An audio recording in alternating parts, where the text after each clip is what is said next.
What's up, everybody? I'm back. Welcome back to another exciting, head-scratching episode of Insane Disappearances. I sorry about the wait on the videos. Been busy doing, with working and doing other stuff, with family and everything. So I'm back with another crazy case. This one is actually about a young man named Jacob Gray who was reported missing by the national park that he was in on April 11th of this year. I'm sorry. Let me see. I think April 11th. April 11th of this year. Okay. This is a pretty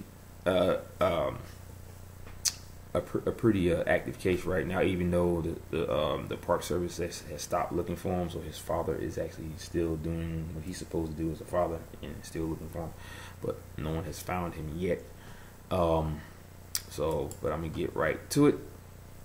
All right. To start off, from what it says here, among Olympic National Park's most recent missing hikers is Jacob Gray, a 22-year-old whose bicycle and camping equipment were found on the side of Soul Duck Hot Springs Road on April 6th, which is pretty much right near Soul Duck Lake. Now, Gray left Port Townsend the day before and hasn't been seen since. Rangers performed a hasty search, a quick reconnaissance of the area April 6th and 7th, and found no trace of Jacob. Now, Olympic Mountain Rescue joined the search on the afternoon of April 11th. The park had moved to a limited continuous search on April 14th, meaning the park is no longer active looking for Gray, which I think is ridiculous, but hey, what can I say? I'm not the boss. Excuse me. Now, the Clallam County Search and Rescue led a search with about 30 people and scent and cadaver dogs April 15th, but did not find Gray. Now, Gray's father, Randy Gray, continued to search the area around the Soul Duck River. I'm sorry, I meant to say Soul Duck River. My bad. Anyway, after the park scaled back its efforts. Now, Randy, his father, who recently returned to his home in Santa Cruz, California, said he was shocked to find ONP, that's Olympic National Park, did not have a written procedure that would help rangers find his son. Now, he said Friday around that time that it's shocking that such a big place doesn't have protocol to do search and rescue. Now he doesn't want anybody else to go through what him and his family is going through right now. He called it irresponsible for the park, which reported an estimated 3,390,221 visits in 2016 to not have a written search and rescue plan. Now, Randy's son is not the first to disappear inside Olympic National Park. Now, the most recent person, which I have covered a video on, is of Zach Kroll, 20-year-old who was reported missing April 10th to the Mason County Sheriff's Office after he was overdue from a camping trip near Starcase campgrounds.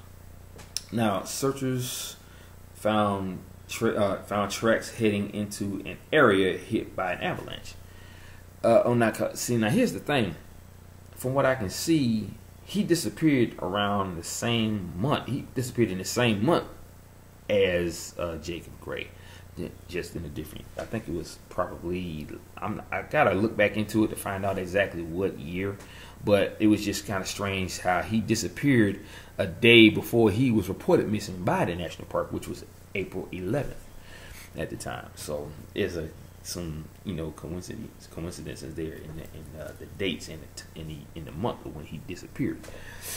Okay, so now Crow's family told the PDN that Mason County Sheriff's Office, Olympic Mountain Rescue, and Mason, Thurston, and Pierce County Search and Rescue units did everything they could to find Crow.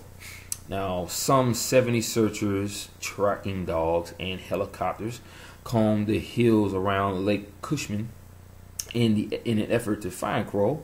The search was scaled back about a week after he was reported missing. Searchers said they found tracks leading into an area that had been hit by an avalanche. Brian Lee Johnston disappeared in 2013. His truck was found parked at the Ozette Trailhead. According to PDN archives, at least 3 other people, John Devine, who I covered already, of Sequim, or Sequim, and Gilbert Gilman of Olympia, and Stefan Bissert, a German exchange student. Now, see, there's that German factor again. Have disappeared in Olympic National Park in the past 30 years. Now, I don't think I covered anything about Gilbert Gilman or even Stefan Bissert. I may have about Stefan Bissert. I think I read about him or I saw information on him, but probably didn't cover anything on him yet because I probably had other people that I had to cover. But I'm going to look into that to see if I actually did cover that. So, no worries. Okay, now moving on. Let's see here. Now, each national park is required to perform a SAR needs assessment every 5 years, which is used to identify current and projected needs.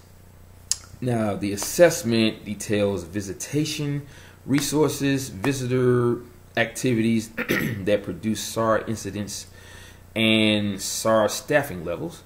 It should also detail the average number of each type of SAR incident per year. Normally, successful SAR methods and lessons learned from SAR incidents.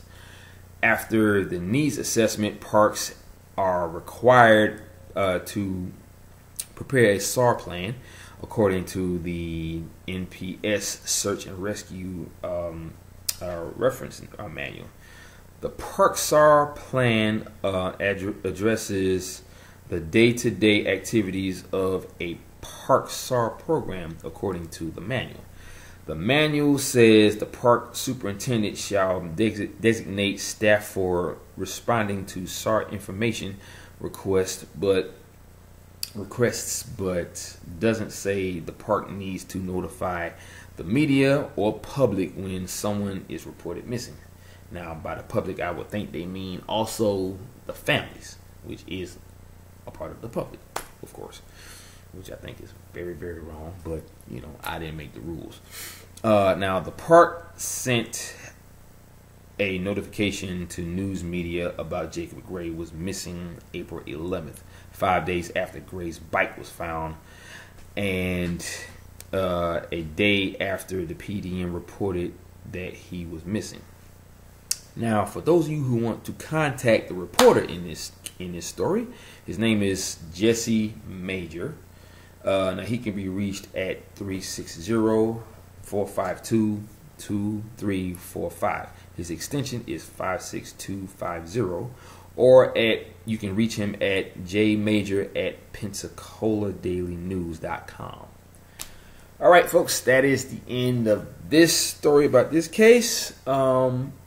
But first, I wanted to get into something that I found out about like maybe months ago, maybe even last year, that YouTube is actually planning to cancel or dismantle the editing feature on YouTube itself, mainly because it doesn't get a lot of traffic as far as it being used. Now, there may be certain YouTubers that actually use it in the process of making a thumbnail for their channel, or even a intro, like how I do for my channel. Like I said, starting tomorrow, it says that they will dismantle the editing feature. It says that you still will be able to use certain features from the editing portion of YouTube, but you will not be able to use the part where you can actually create a thumbnail or mainly a intro for your video. So you would have to find an external program in order to do that. And I think that's the reason why they did that, because a lot of people already have editing software on their computer, so they can use that to actually, you know, transfer that onto their YouTube channel. Now, I for one don't know if I have that software on my computer. That may have excuse me, that may have actually already been on my computer. I'm not sure. I'd have to find out by going into the control panel to see if I do have that capability. But if not, I will have to either just leave it as is or find another means of creating a thumbnail. Well, the thumbnail, I can do that on my phone and transfer it to my channel, so that way you can still see what the story is all about.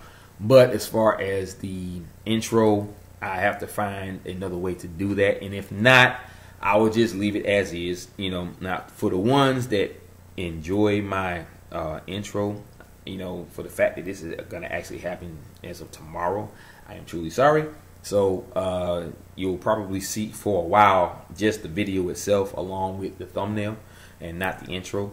So if I can find an external program, or if my computer actually has that feature or software on my laptop, I will use that, and I will study it to find out how I can transfer it over to a video that I have on YouTube. So that is the news for that. That is it for that story. I got maybe maybe one or two more stories I have to cover. The next one is about a young female. Just give me a second here. I did see that in my I actually took a picture of what I needed for that, what I needed to find out about this other person. Just give me 1 second here. It's she kind of reminds me of a female that actually played on Smallville. Her name, her character was named Alice Mack, or Allison Mack.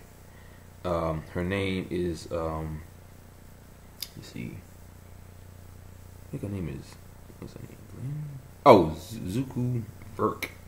Yeah, no, I'm not Zuku. Zuzu Verk. That's her name. You know, very attractive. You know, got short blonde hair. Got a pretty smile. But I'm gonna look into her disappearance as well. That'll be my next video. I'll try to get that in sometime this evening, because I have to actually go see my mom right now. She said, you know, to come over later, so it's later, so I have to go see her. She wants me to help her with her deck, you know, pressure wash it and get all that dirt and grime off of it. So, but I know y'all don't want to know about that. But anyway, that's what I got to do for today. But I will be looking into that later on in the evening. Yeah, that's pretty much it on that. And sorry about the whole, you know, thing with YouTube and them getting rid of the editing portion of the of YouTube. But anyway, so I'll see if I can see what I can do about that. If I can find a way to get another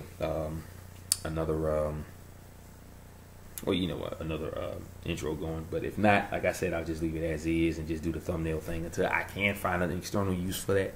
But you know, so it is what it is. That's, you know, YouTube, they always trying to, I've been hearing a lot that they're trying to do a lot of negative things with a lot of YouTubers who have channels like mine, by either getting rid of them, like shutting them down, or causing all these things like that boycott that happened last year or at the beginning of the year, where people had to find other means of making money off of YouTube by using that I think it's some Patreon to help them grow their channel, like, and buy equipment for the channel, like GoPro camera and stuff like that and everything. But see, I don't have any use for all that stuff, so I never even thought about having to use that just to grow my channel. I can do that by itself, as you can see with the 1,000 subscribers. And like I said, once again, I thank everyone for that. And I will continue to do my best in everything that I do for my channel and for you guys. So you don't have to worry about that. But anyway, let me get out of here. I gotta go, like I said, meet up with my mom, and I will see you guys later. All right. You know how I do it at the end of every video. Aloha, mahalo, and a hui ho. Have a great day, guys.